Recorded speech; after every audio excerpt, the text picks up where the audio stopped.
Why do smart, capable people repeatedly get in their own way? Why do we procrastinate on things that matter most to us? Sabotage relationships right when they're going well, or freeze up right before a breakthrough? Brianna Wiest's book, The Mountain Is You, is built around one core idea. Self-sabotage isn't a character flaw, it's a survival mechanism. And the mountain standing between you and the life you want isn't external circumstances, it's yourself.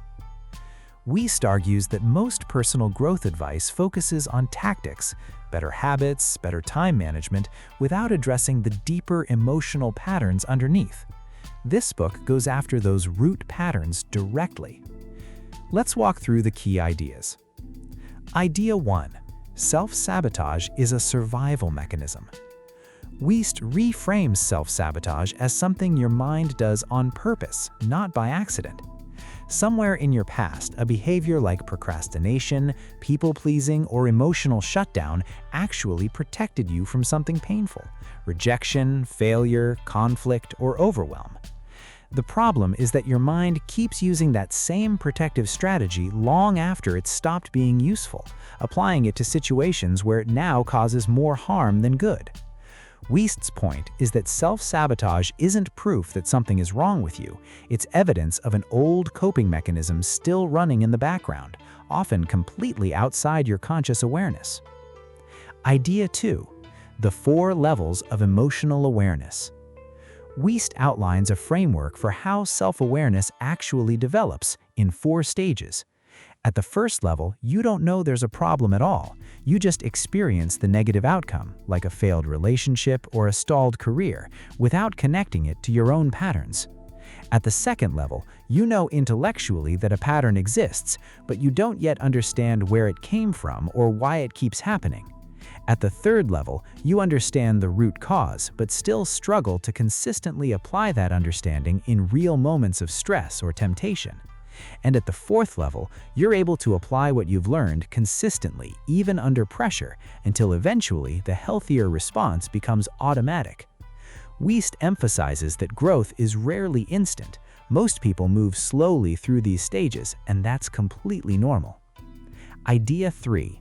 Your comfort zone is not about comfort. Wiest challenges the common idea that a comfort zone is simply about avoiding effort or difficulty. She argues it's actually about avoiding a specific, deeper fear, often fear of failure, fear of visibility, fear of change, or even counterintuitively, fear of success.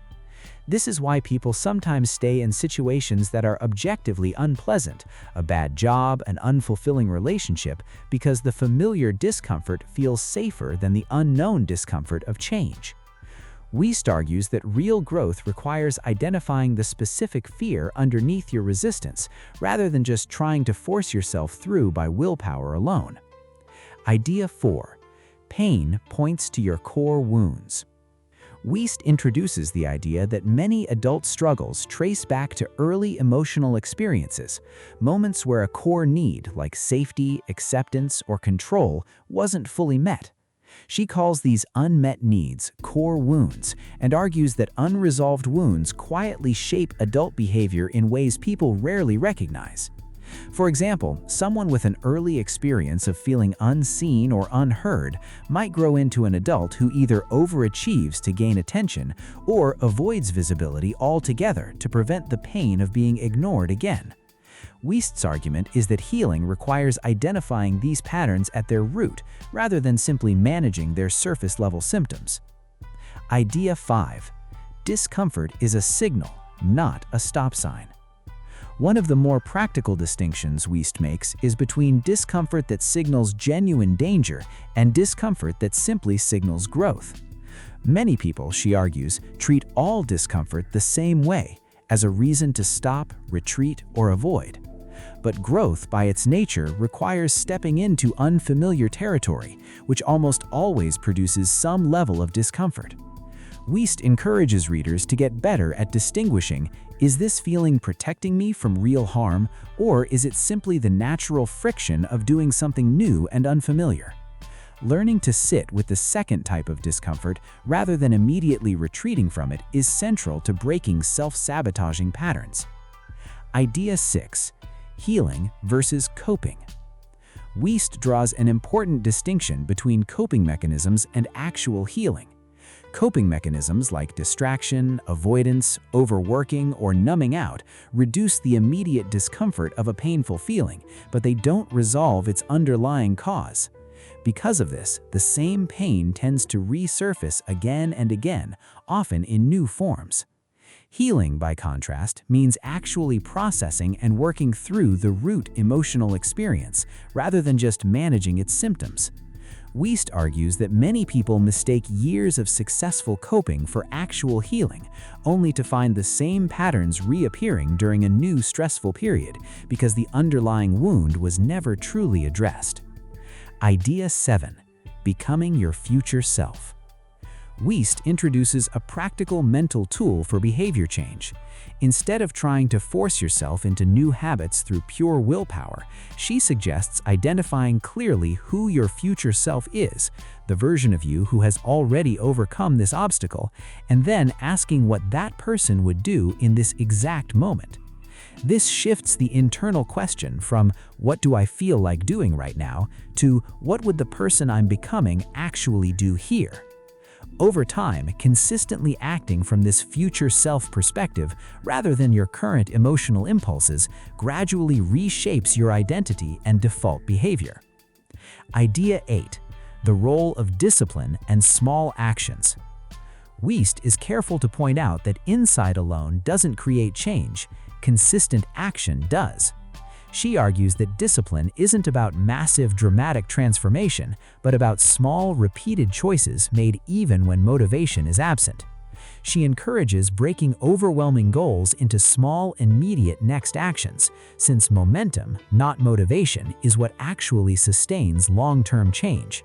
Waiting to feel ready or feel motivated before taking action, Wiest argues, is itself often just another form of self-sabotage in disguise.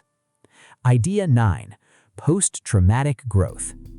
Toward the latter chapters, Wiest introduces the concept of post-traumatic growth, the well-documented psychological phenomenon where people who go through significant hardship sometimes emerge with greater resilience, clarity, and purpose than they had before. She's careful to note this isn't automatic, and it doesn't mean the pain wasn't real or difficult. But she argues that difficult experiences, when genuinely processed rather than avoided, can become a source of unexpected strength and meaning, rather than simply permanent damage. This reframing that your hardest moments can become the foundation for who you become is central to the book's title metaphor. Conclusion: the mountain is you. The title itself captures Wiest's central message.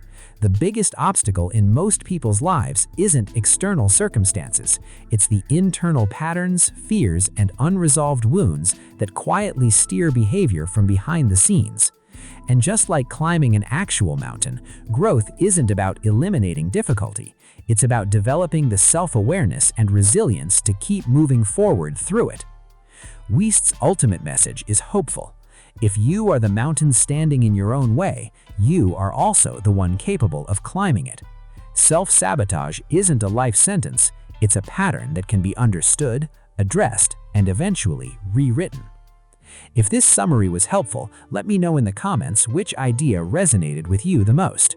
And if you enjoyed deep dive book breakdowns like this, make sure to subscribe.